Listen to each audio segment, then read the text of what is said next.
Hello लोगोफोर, नोंथांमोननि गेजेराव आं आरो मोनसे गोदान आपडेट भिडिअ लानानै फैबावबाय।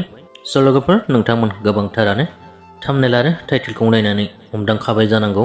बेनो जादों लोगोफोर, बयजोंबो सिनायजाखानाय बर'निनो सावथुन मुलुगनि मुंदांखा फावखुंगुर, लोगोसेनो आसामिस सावथुन मुलुगनिबो मुंदांखा फावखुंगुर आरो बेजों लोगोसेनो गोदोनिफ्रायनो गोबांथार मेथाइ रोजाबगिरि, लोगोसेनो मेथाइ लिरगिरि, गोबां सावथुनफोर डाइरेक्सन होगिरि, लोगोसेनो हारिमु सिबियारि बिथां बयजोंबो सिनायजानाय फैलाव बसुमतारी सार बिथाङा थांनाय मैया मोनानि 9:40 रिंगासो समाव गावनि नखरजों लोगोसे रायजो राजा बयखौबो नागारनानै बे बुहुमनिफ्राय आनज्रायलांबाय।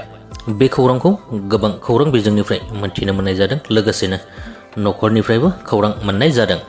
लोगोफोर, दुखुनांथाव आरोना बर'नि गेजेराव सासे रोंखा राखा, जेरावबो आखा फाखा बिथां सारा जे जों बयखौबो नागारनानै सोरगो फारसे आवगायलांबाय।